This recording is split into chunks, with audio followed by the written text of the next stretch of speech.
I'd like to call to order the June 27th meeting of the Clive City Council. Would the clerk please call roll? Mayor Edwards, Here. council members Klein, Here. McCoy, Here. Judkins, here, Weaver, Here. and McElhenney is absent. Very good. Would you all rise and join us in the Pledge of Allegiance? I pledge allegiance to the flag of the United States of America and to the republic for which it stands, one nation, under God, indivisible, with liberty and justice for all.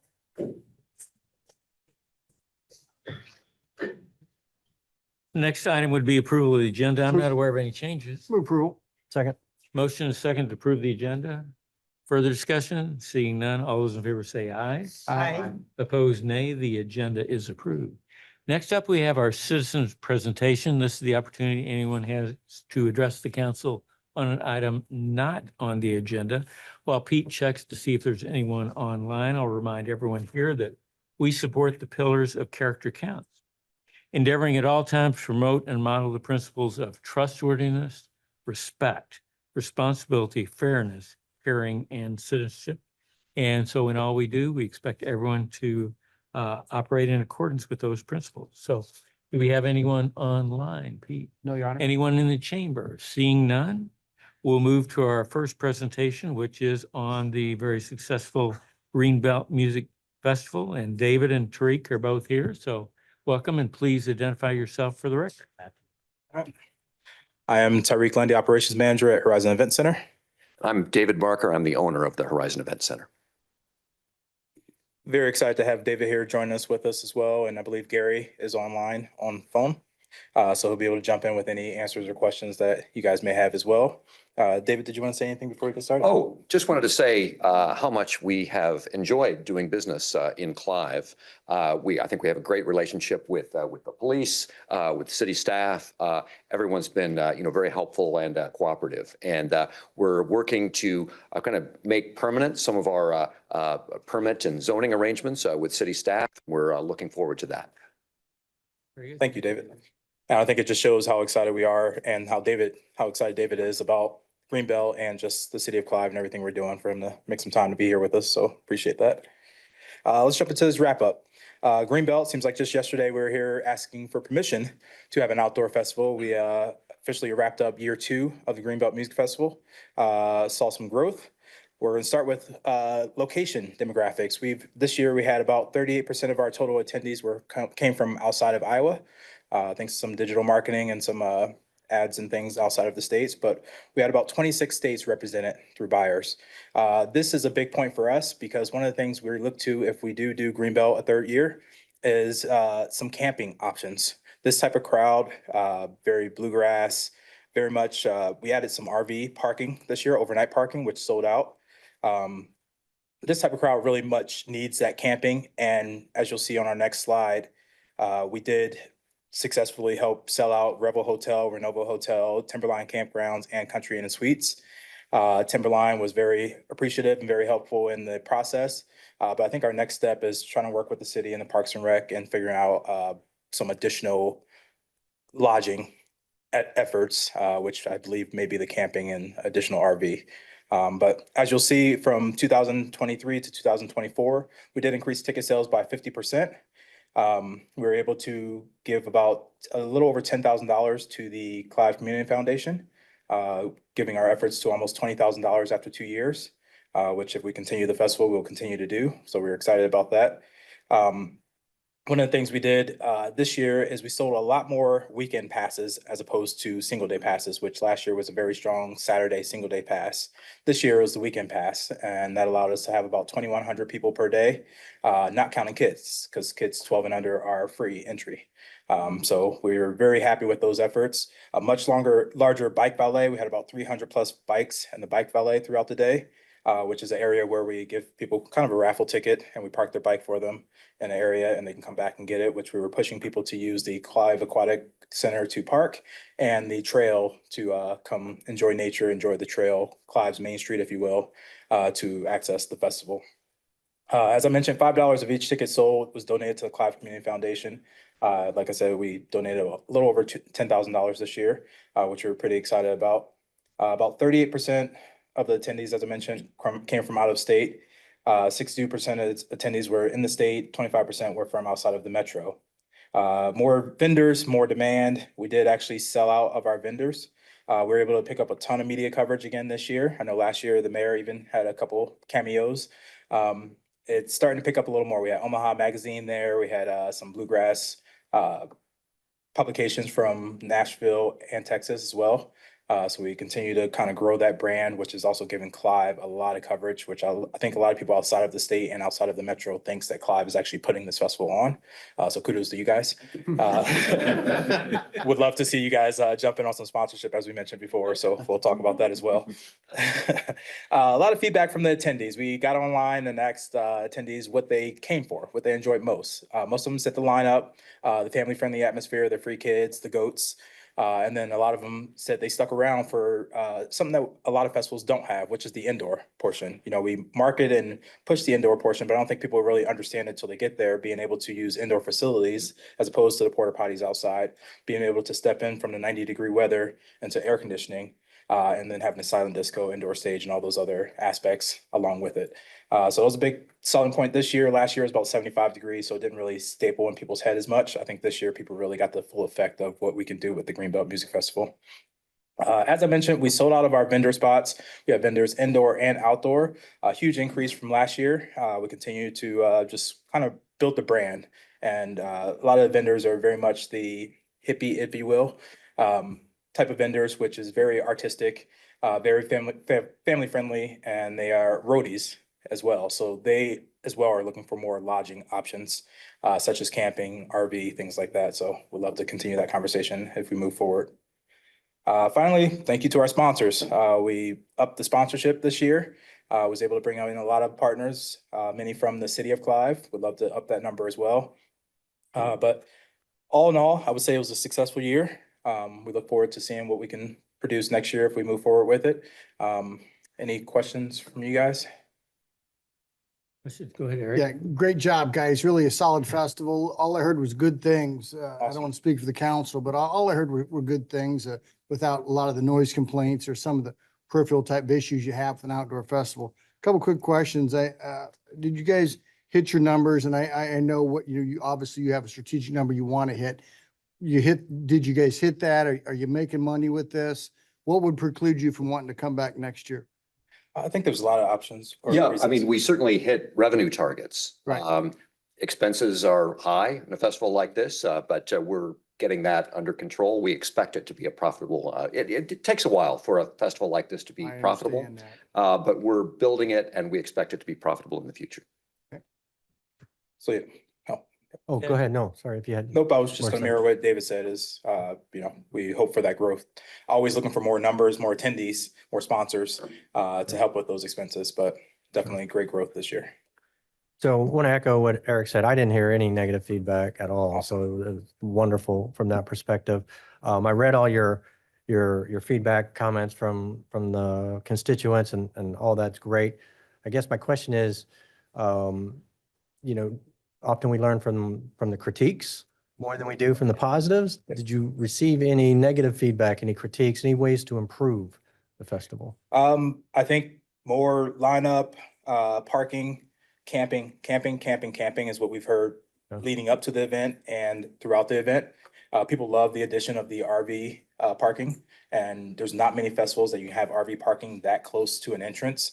So that amenity was very well received. Some of the things that we picked up on from 2023, they wanted more food options. We were able to add that this year. They wanted more kid zone options. We were able to add that this year. And then the music lineup, a little more bluegrass, which we leaned heavily into bluegrass this year and left the country alone. So we've grown from 2023. We're still eagerly listening to any feedback from 2024, but the big thing is the lodging and the camping. Gotcha. Okay. Thank you. Susan. My only question was going to be about the parking. I did hear from someone that they had some difficulty. Apparently the church also had an event with people parking at that at the same time, which just had to be frustrating. Yeah. So I just think thoroughly enjoyed it. Everybody did. But do you think there are some solutions for the parking issue in the future? Yes, I do think, again, the camping will help eliminate a lot of the cars, being able to find an area for them. And I think Gary actually located some specific areas that may work perfectly for them. We did have a partnership with the church to use their parking. I think they had a last minute event that they added during our event. So it kind of caused a little confusion, but we did work out a partnership with the gentleman who owns a parking lot across Hickman and 100th. So by Saturday, we were able to add about 600 more parking spots and make use of the, learn from the lesson. So we were able to maneuver pretty quickly on that one. And we do have some areas that we can improve the parking at the old outdoor tennis courts and places like that. So we're certainly looking to the future on those things and also looking for more backup in case things like that happen. Yep, and that goes with all of our events at Horizon Event Center. We bring in a lot of gymnastics, dance competitions, things like that do utilize the hotels. We have a great partnership with Heart of America. They offer a Horizon discount. So we pack up a lot of their hotels often throughout the year with dance competitions, gymnastics, sports. And so as David mentioned, we're always looking for more ways to utilize parking, which, the Woodsmith parking and everything else came along with that as well. So great adjustment by him as well. Any other question? I was just saying if, like, Matt? or Councilmember McCoy, if you have anything. Michael? Or I was Gary? wondering if you've thought about camping yet, if that's in your. No, haven't yet, but great suggestion. I think we should talk about that soon. Weaver would like a royalty on that one since I came up with the Yeah. idea. Hey, there's plenty of opportunity to partner. I think Gary said it best, even if Parks and Rec ran the camping. We just want to make it a more successful experience for our spectators, not annoy the neighbors, not annoy the city. And I think camping would be the next step to making that work. David, one quick question Well, while great you're job. there. No On it. complaints, sorry, Eric, no complaints from up here, and as I've said, it's a pretty sensitive area, and I didn't hear one thing, so thank you again. Awesome. Good. What's up? What's next for the Woodsmith shop? Good question. So we will keep the land behind it. That was the reason that we purchased the property. We have listed the building for sale. We've had quite a bit of interest, but we are not interested in fire saling it. So our price is quite high. And we're patient, as you can tell on our investment strategy. We'll see what happens. Thank you. Sure. I think from a staff perspective too, it's, we've had some conversation with David and Tariq and Gary about opportunities going forward. This is definitely starting to, as Tariq mentioned, building a brand for the city as well.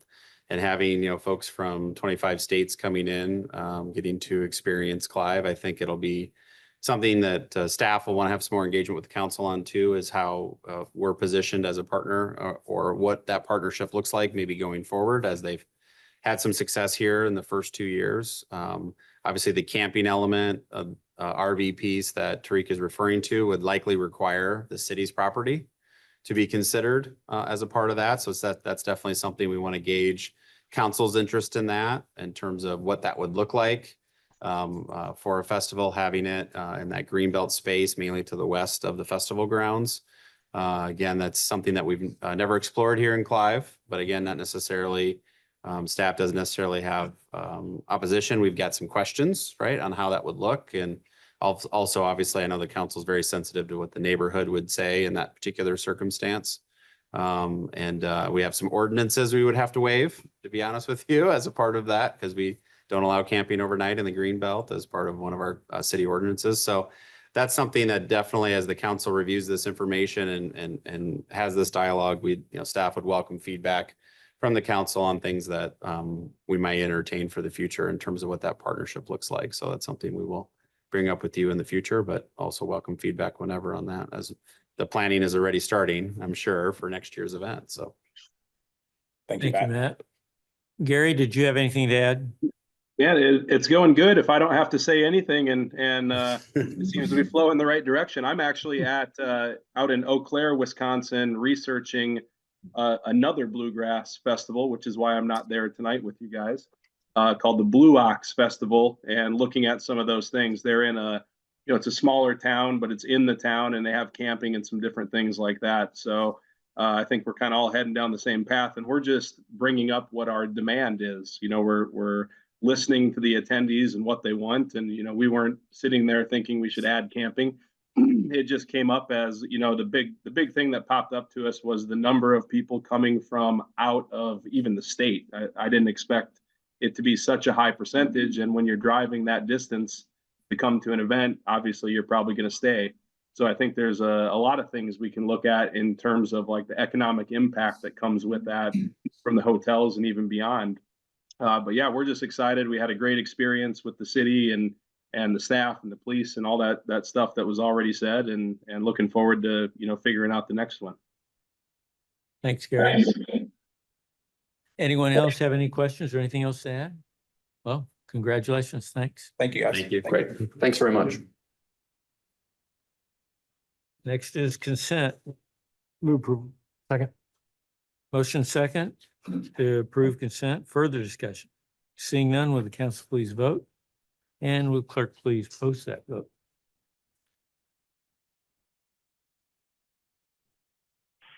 Aye. Yes.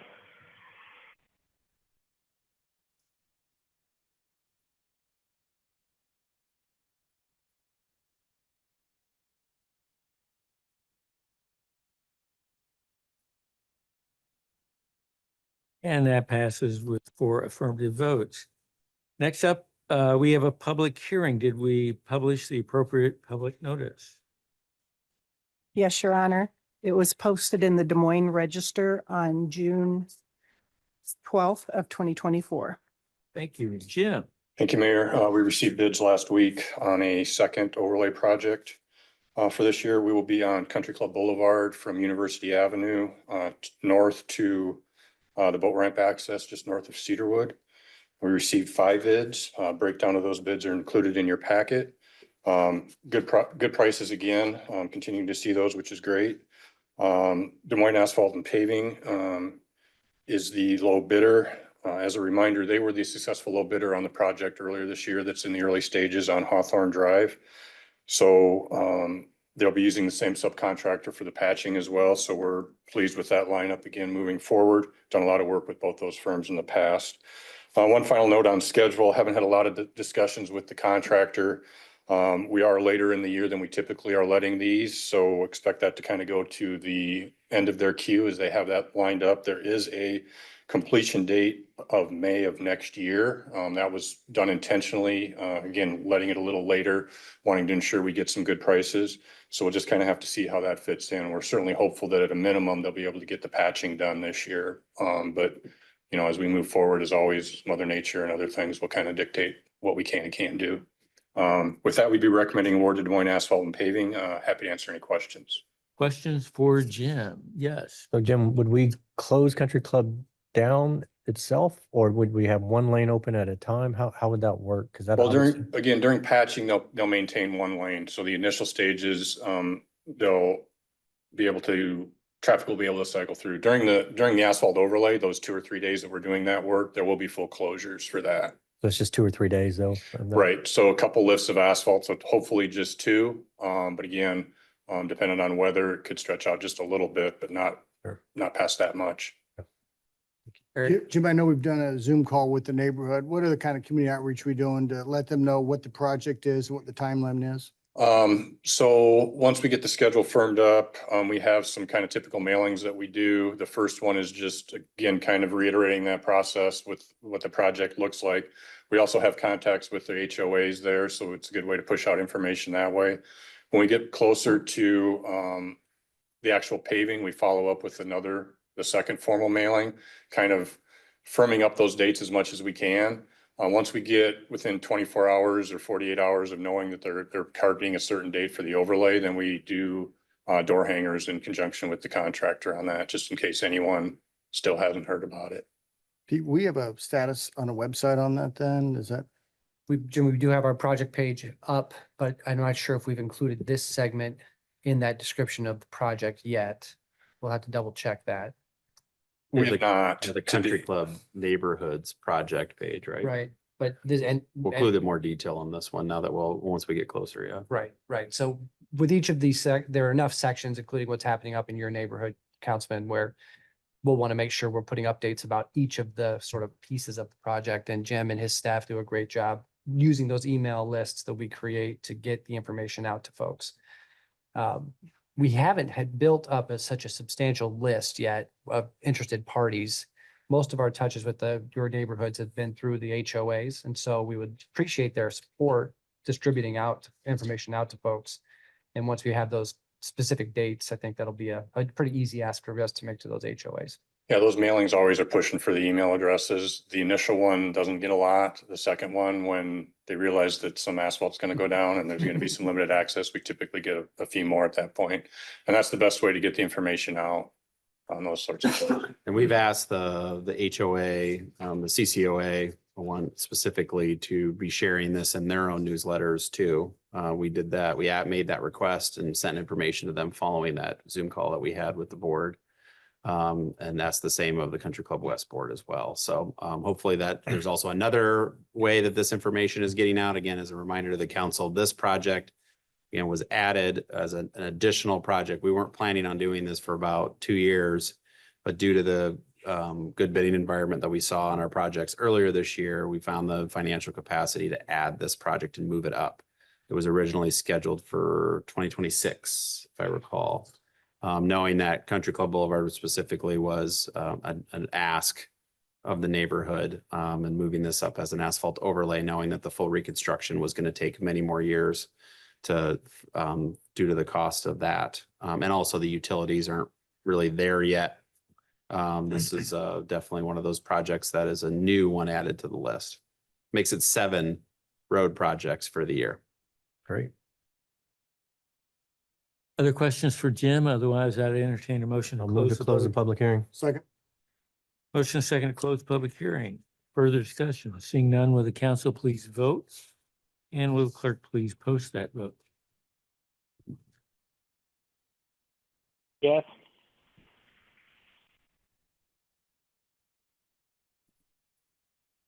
Public hearing is closed by a vote of 4-0. Move the resolution approving plans and specs. Second. Motion is second on the resolution approving plans and specs. Further discussion? Seeing none, would the council please vote? Yes. And will clerk please post that vote? And that's approved by a vote of 4-0. Move to receive the bids. Second. Motion is second to receive the bids. Further discussion? Seeing none, would the council please vote? And will the Yes. clerk please post that vote?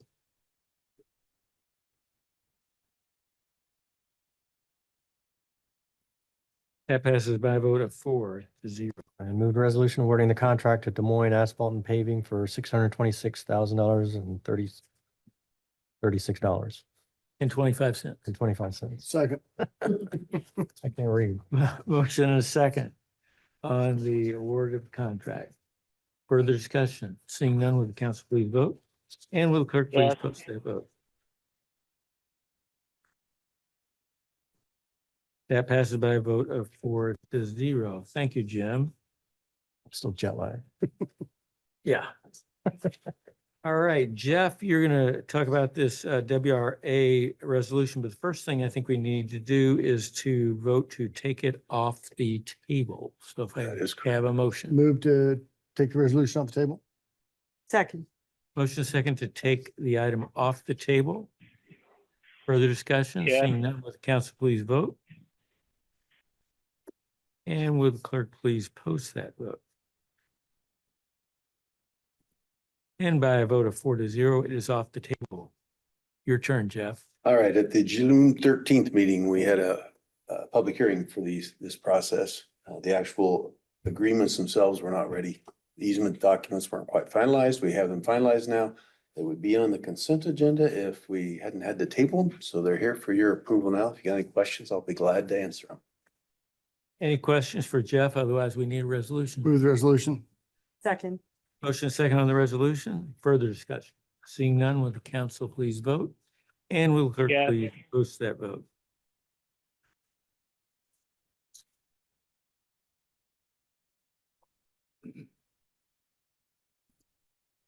That passes by a vote of 4-0.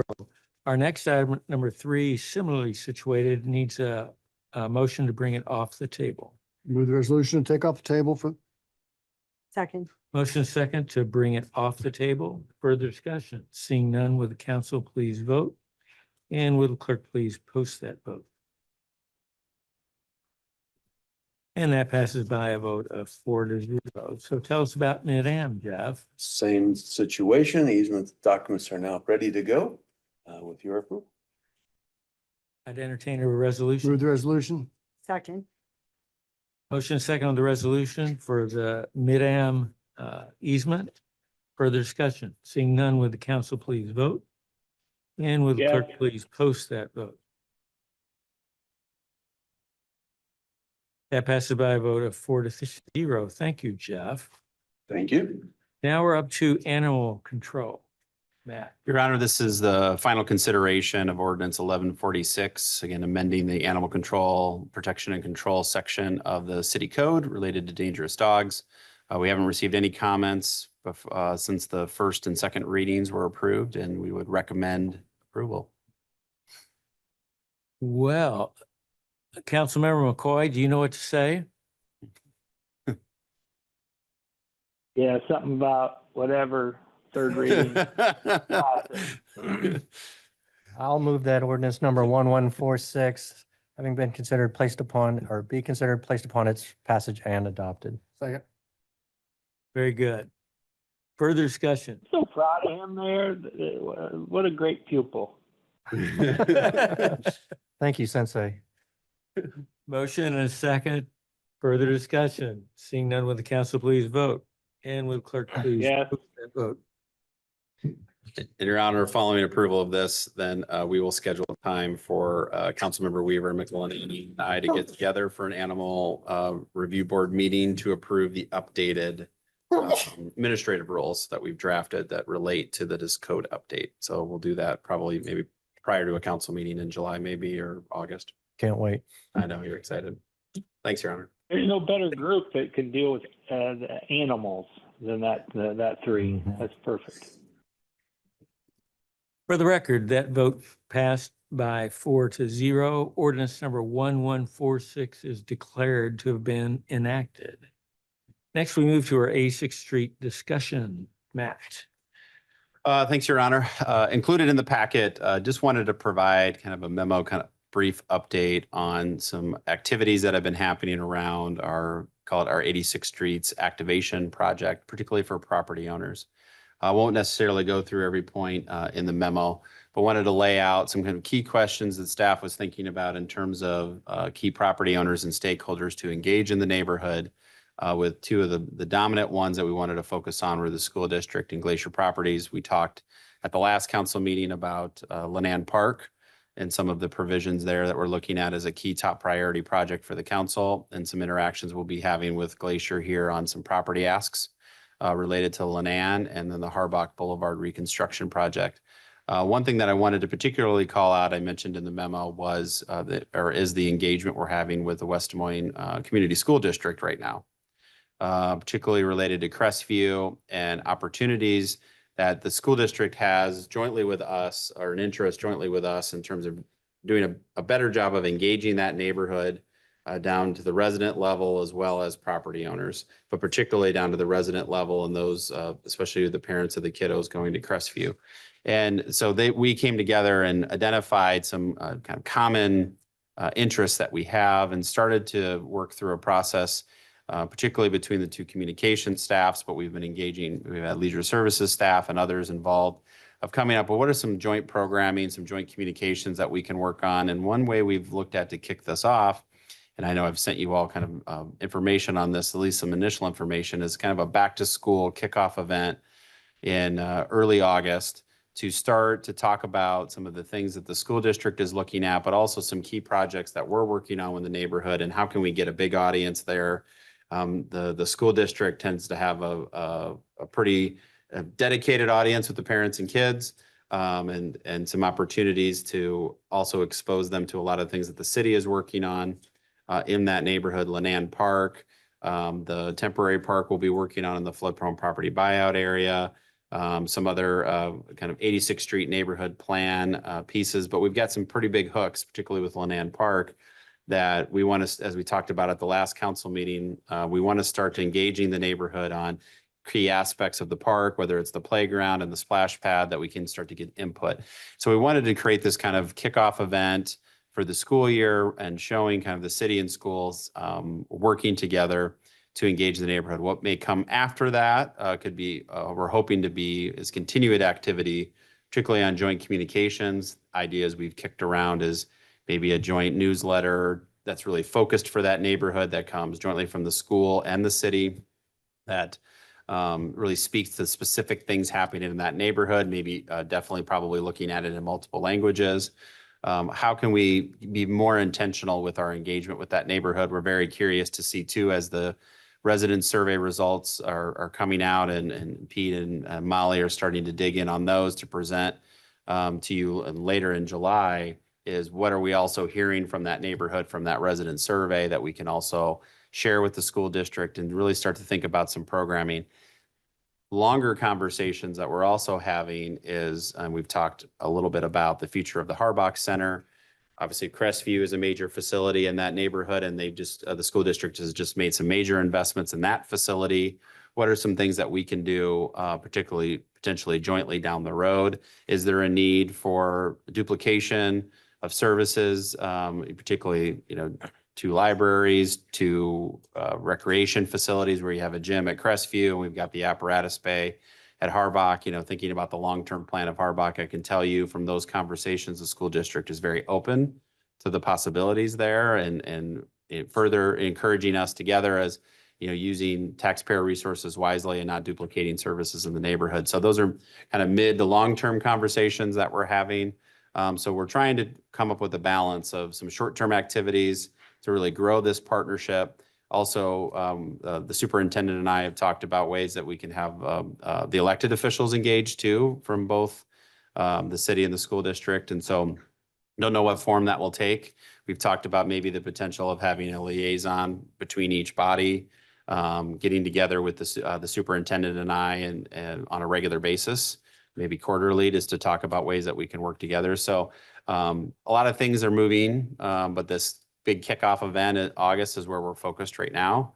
And then thinking about a number of things down the line. So that's kind of a big piece that I wanted to share that's being worked on, and a number of other items. And then at the end of the memo, we listed off, as you kind of start heading into strategic planning, we wanted to just get you thinking a little bit about some next steps that we're thinking about at the staff level, particularly related to housing, flood-prone property buyout, mobility plan. These are a lot of the things that were in the 86th Street neighborhood plan of some next steps. Of course, at the last council meeting, we talked about the 82nd Trail connection, which we're doing the conceptual planning on, but that is not yet identified in the capital improvements program as an actual implementation. Like, when is that going to be, and what are the costs associated with that? And so really it's about what's the next phase, but this property owner activation was where we wanted to start. And we think that school district partnership, and then of course the Glacier Properties one as the dominant property owner in the neighborhood, are two that staff feels we really want to spend a lot of time on, because we see a lot of opportunity there. So it was really just wanted to update you all on this, see what questions you had in terms of what we included in the memo, and then just get you thinking about some next steps on discussions to come as we go into strategic planning in August. So that's all I have, Your Honor, unless there's questions, feedback, comments. So are we going to have more in-depth discussions about things like ADUs? I know you guys talked about that at the last meeting a little bit at strategic planning. Are some of these topics going to be more in-depth? Yes. Discussions there? Yes. Okay. The way I envision it, if you recall, typically in strategic planning, we kind of pick some strategic issues that we spend a lot more time digging into. The 86th Street neighborhood will be one of those. Okay. And I think the housing piece is one that I know Doug and I have talked about. And I know he's working with his team on how we frame that discussion a little bit further, but our intent is to have a deeper dive on these as we go into strategic planning. Good. Yeah, Matt, I'm encouraged by the collaboration with both West Des Moines and Waukee school districts. I know we've had these discussions for many years of, you know, how can we work together more, avoiding duplication of services, enhancing program, things of that nature. So I really think we're on the right mark. As far as 86th Street, I also like to see some we talked a little bit about how do we incentivize homeowners to do upgrades. I visit with Mayor Boson on the ION project they have. Perhaps we could look at establishing something right there and putting a dollar figure on it and a timeline right there. How do we incentivize individuals to do upgrades to their homes and some of those programming right there. NFC is another program that would fit Yep. well with There that. you go. Any other questions, comments? Thank you, Matt. All right, thank you. Pete, you're next up with the Clive Historical Society.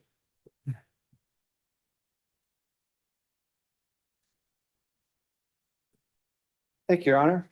So tonight, staff has provided a memo outlining a bigger question that's in front of the community that is being brought to us because of some decision-making, some tough decision-making that the board of the Clive Historical Society is in the midst of right now. I want to preface my remarks tonight by saying that the society did want to take one last shot at getting some new blood in on their board because that's been a really tough governance has been a major issue for them right now, just because they've had the same board for a long time, which can be good, but also we've got a lot of people now who have given a long time and are looking to transition off, and they don't have replacements. So at their request, we did include in the upcoming July Clive newsletter a request for volunteers who would come and serve, and we'll see what kind of results that should generate. Assuming though that there isn't a major new influx of volunteers, our understanding from our communications with the Historical Society is that they intend to move toward dissolving the organization, selling or otherwise disposing of their assets. And they're interested in understanding the importance of working with the city to do that in a way that is responsible and also really honors the location and the families that have lived there before in the Swanson House and store. And also respect and sort of honor the need for the city to continue to be a good steward of its stories and find a way that maybe that mission of telling the historical society, the historical stories of Clive can be advanced maybe in another way. So tonight, we are sort of raising this with the idea that at strategic planning, there could be a longer discussion about long-term solutions. But if the Historical Society is going to move quickly with sort of moving their assets, there are some short-term decisions that we need direction from the council on. And as I say all of this, we know we have a number of members from the board, from the Historical Society. So if I get off track with where you all are currently at, throw something and hit me in the back of the head. But I will not take any offense. So at the end of the memo tonight, we listed out 5 different sort of next steps that staff recommend.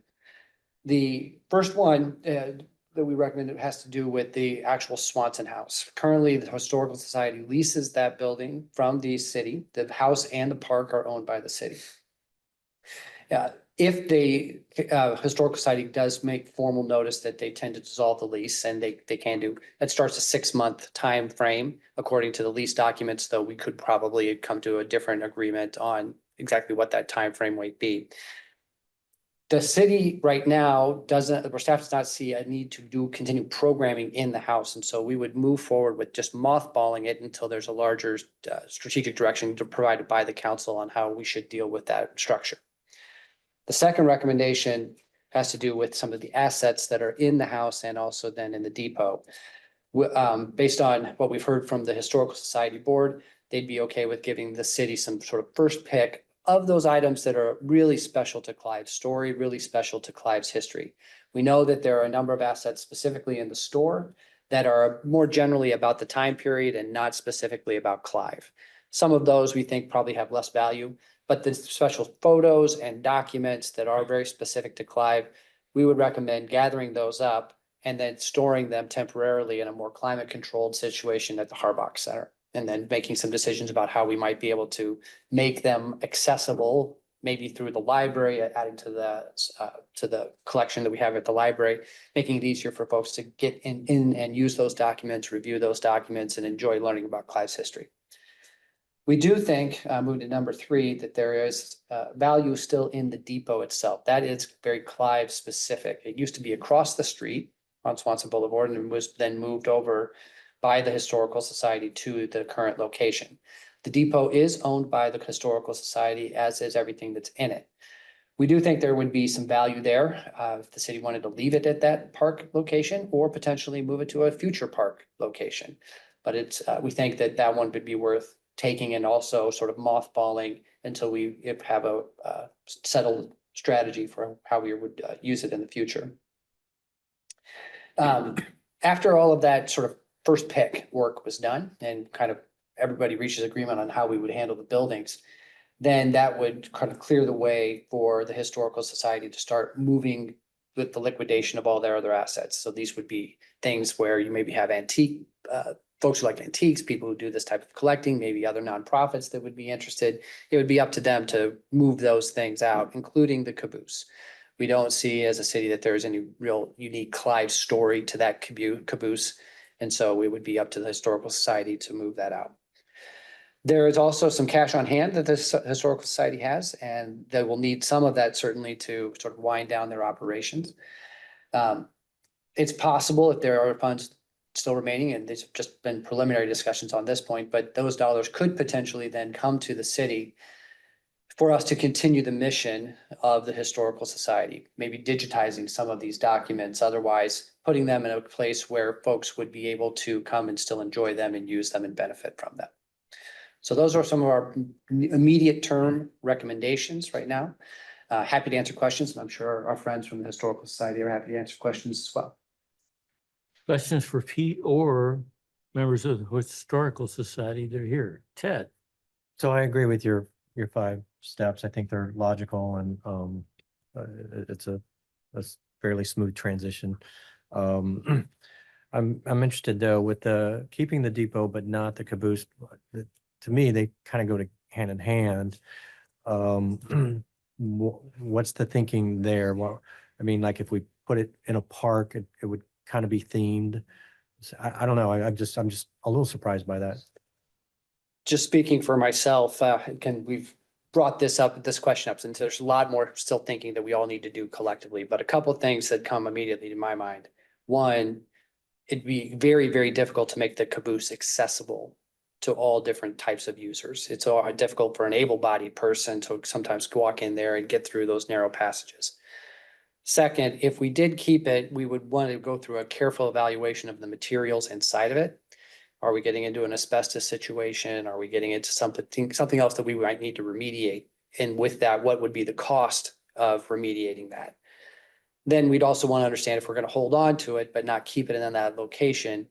What's the cost of moving it to that next place and then staging it in that new place in a way that where it's solid and secure? So I think we'd want to really understand those costs. The fact that so few people have been visiting the site today also gives me a little bit of pause. Not that their story isn't a good one, it is, but it's not one that's really been resonating with these audiences for some time People now. know about it. Yeah, and so it could be that people don't know about it, or it could also be that it's just not the hook for our audiences today. And when we're making tough decisions about where we're putting our efforts to convene people and the stories we choose to tell, we need to weigh sort of the past performance of that space and the history there with what we might do in other places. So those would be my initial thoughts. Fair enough. Is there a market to purchase a caboose? I have no idea. I mean, Michael might be able to answer that. Your front I'm yard. sure they're looking at it right now. And I think if I had to add just to Pete's comments, I think the biggest thing for us is the Clive tie isn't really there. Yeah. And also we just are mindful of, of how many assets we're taking on here. Sure. And try to balance that out and then future expense and future maintenance, is we thought that the house and the depot made a lot of sense. We struggled with the caboose. Hi, everybody. Mike Allowitz, President of the Clive Historical Society. To your question, Ted, most cabooses in our research end up scrapped.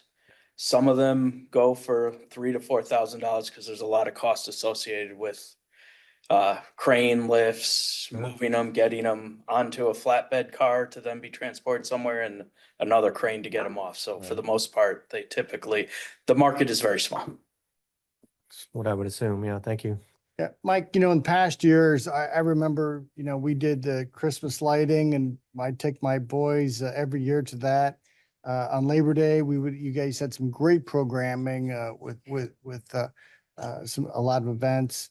And just wondering what kind of program are you guys doing now, if any? I mean, where are you guys at with that? Right now, we really are only open on demand or request to, all our communications are still open, so people will call us occasionally, ask for typically private tours.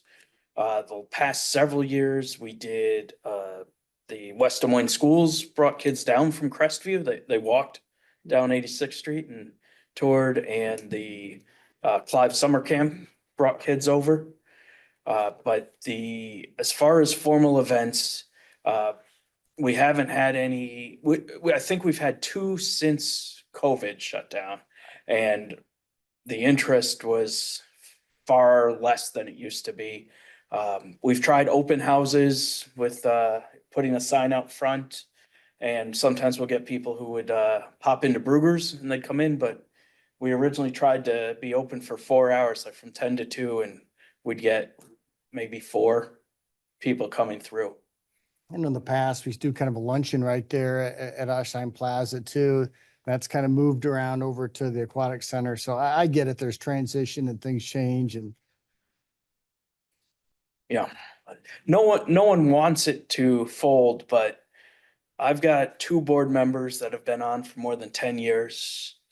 I came on and became president in less than a year, I think. It's we really need folks with more drive and vigor, and part of our hope is that we can keep a lot of it together with the city.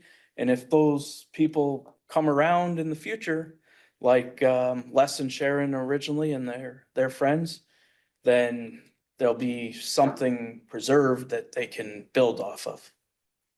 You know, I've often thought when we look at targeted audience for folks that might want to be involved in historical society, you know, they're probably not going to be young families, but we have several, you know, larger retirement homes, Walnut and Walnut Ridge and Silvercrest as well.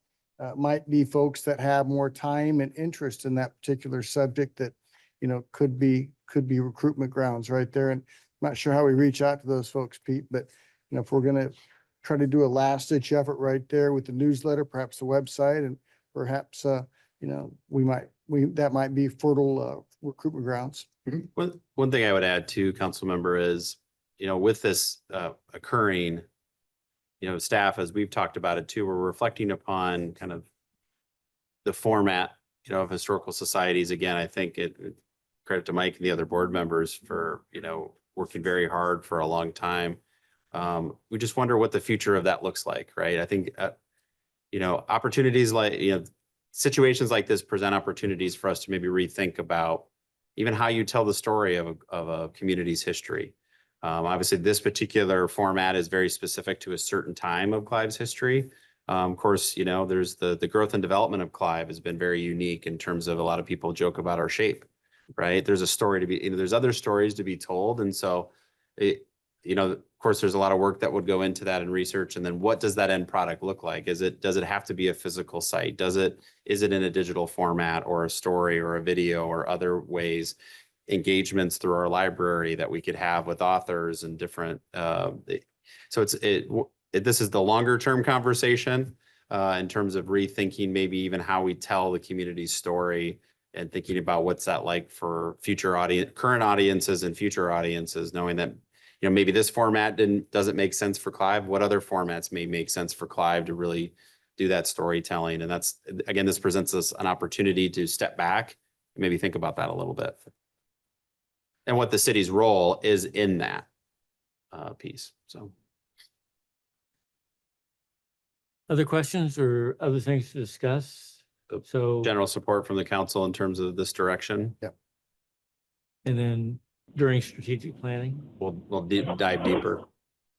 Councilmember McCoy. Yeah, no, I am in support of this direction, and thank you, Alowitz, for your work and your board's work. And that's a tough end to come to, but I think we're moving in the right direction. Thanks, everybody. Thank you. Thanks, Mike. We'll begin working on it. All right, we'll now move into the reports. Thank you, Your Honor. So with Matt heading off on vacation, we're sure to have something start on fire.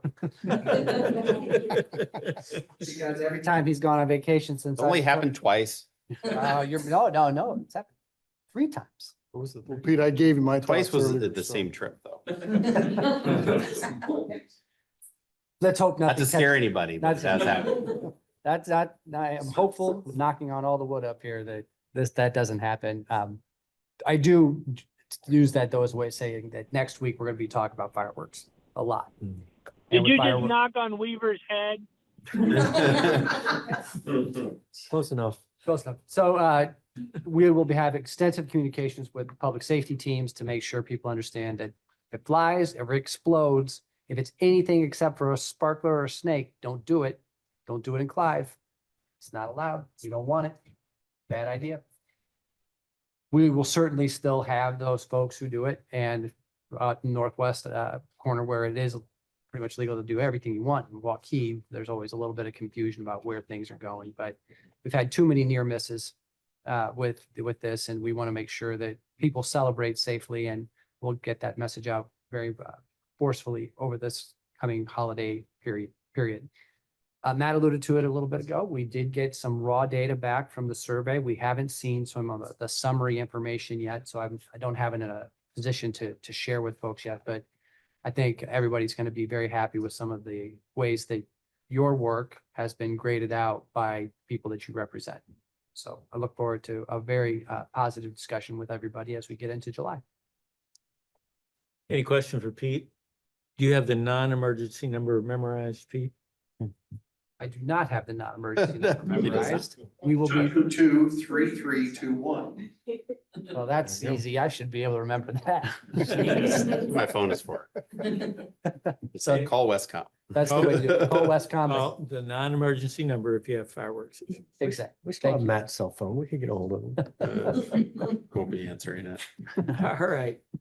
Chad, what have you got? Not tonight. Eric? Catch Des Moines Board of Directors met, reelected the same slate of officers. Brian Mulcahy from Des Moines Airport is the chairman again. But strong showings lately with bookings and a busy summer and fall and winter. Very good. Thanks, Eric. Susan? Nothing this evening, Your Honor. Michael? I have nothing, Your Honor. Very good. Council? No report, Your Honor. Matt? Just a few items tonight, Your Honor. One thing I wanted to bring the council up to speed on was the Alice's Road Phase 1 conversations.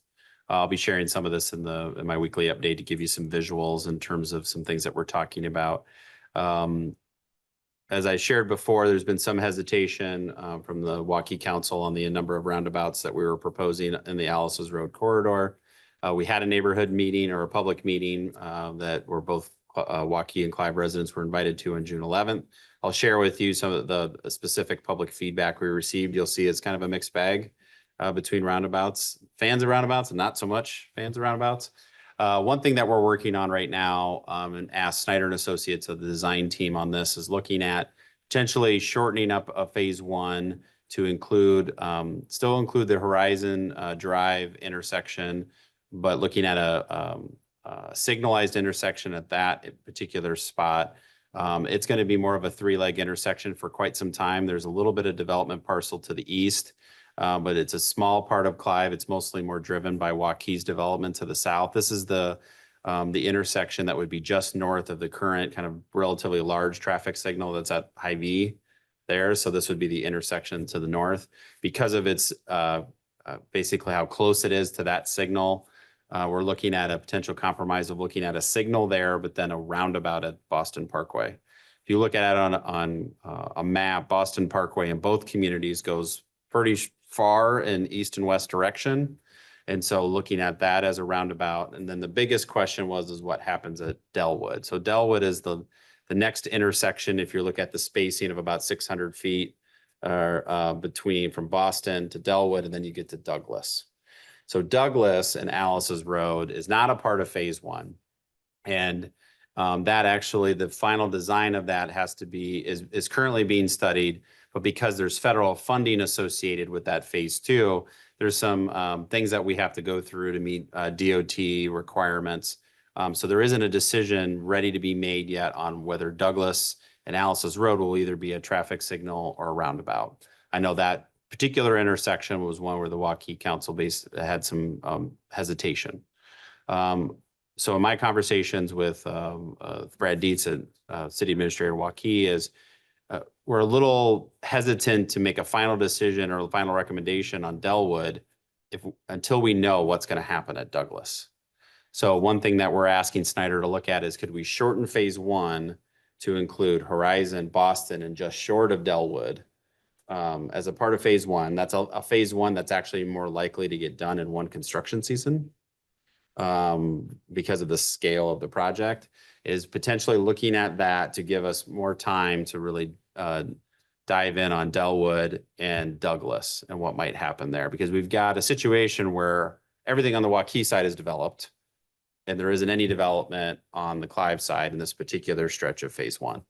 So that's kind of a compromise that Brad and I have discussed. I know he's engaged, discussing this with his council members as well.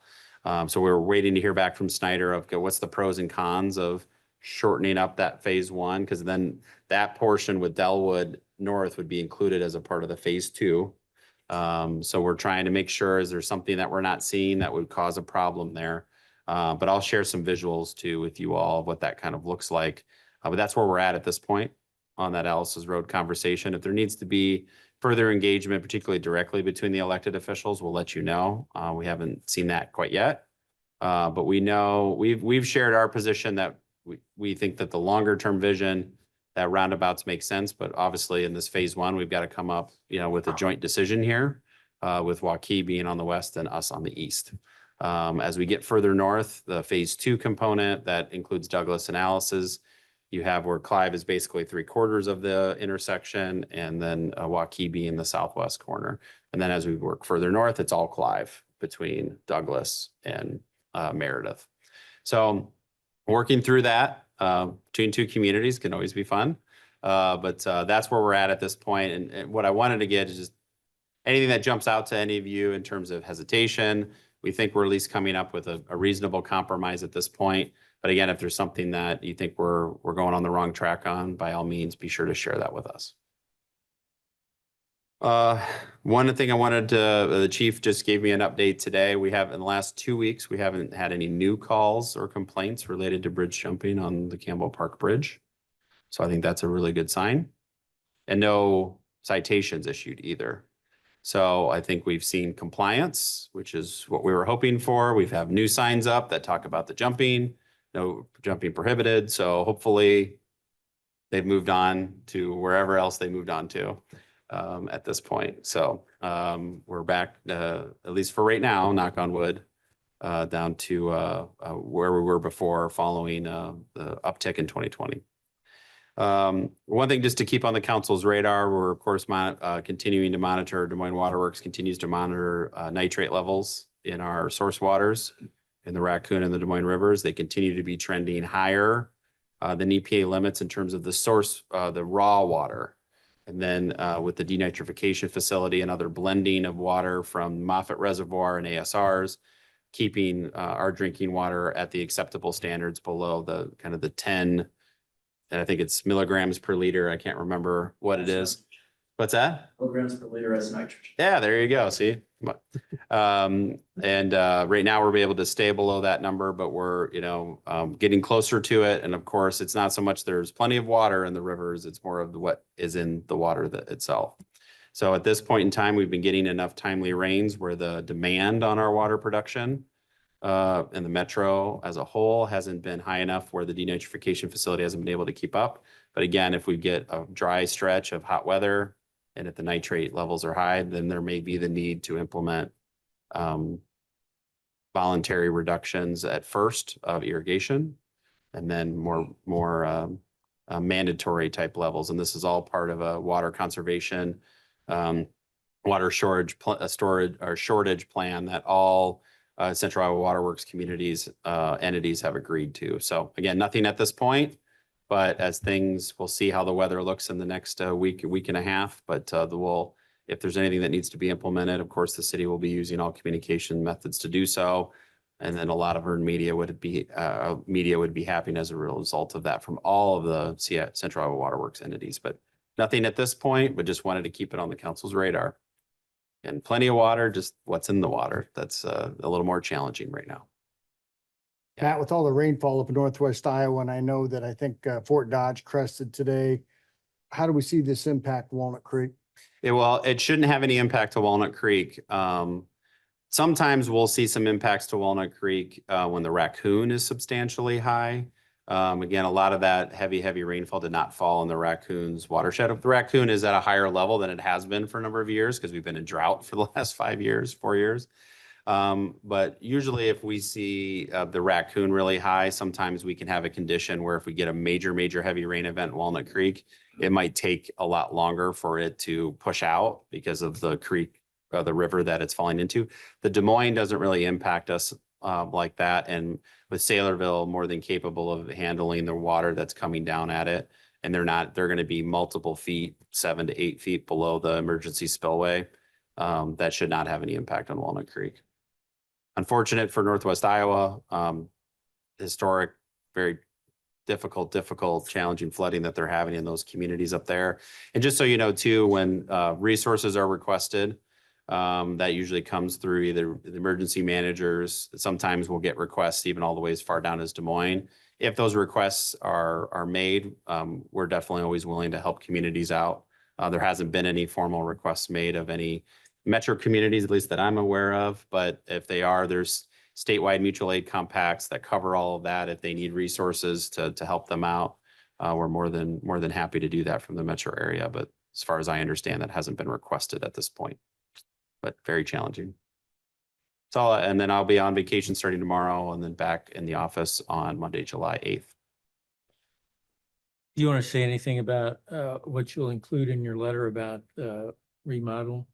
Oh, yeah. So earlier this week, the mayor and I and some staff members and the OPN design team did some touring of a few metro area council chambers that have either newly constructed or recently renovated. Johnston, obviously a new facility there. Pleasant Hill did a renovation to their council chambers not that long ago. And then we actually went down to the Polk County courts buildings, just really looking at the lobby spaces and some of the things that they have in the courtrooms because OPN was the designer of that. So we did that tour, and at the same time too, the design team has put out a draft of the latest design concept. It's basically an updated floor plan of what this could look like in a remodel. And I'm going to be sharing that with you all just to take a look at, provide feedback. I know the mayor has already provided some feedback, and I've provided some, and other staff will start providing feedback on that. We're at that programming stage where now's the time to be providing that feedback. So Councilmember Weaver and the mayor are representing the council on that steering committee, but again, we wanted to share this broadly with the entire council. Take a look at it. Definitely makes some changes, but some very, very good changes from a safety perspective and then a building efficiency perspective. So we'll have you all react to that and provide that feedback to me, and we'll share that with the design team. And I think one of the things we saw on the various tours was the emphasis today on safety. Mm-hmm.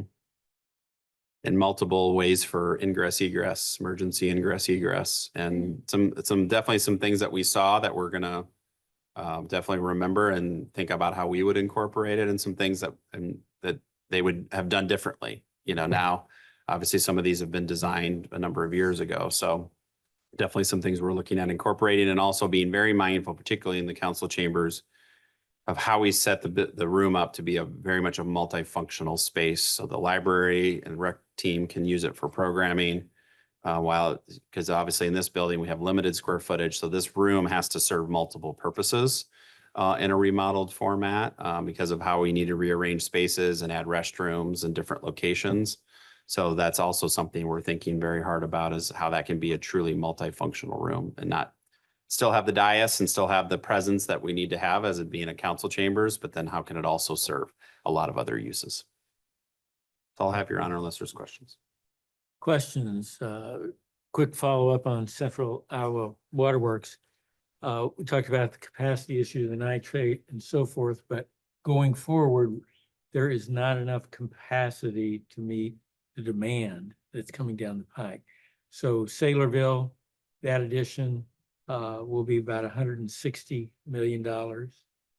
And then the next expansion would be more than $600 million.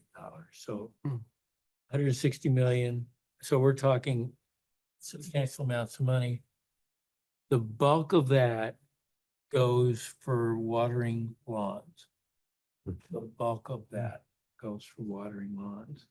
So if it were possible for a city to be creative and maybe have healthy lawns so that when it rains and they wouldn't have to water as much because the lawns were healthy, that would just be a novel idea that would really be impactful if only that were possible.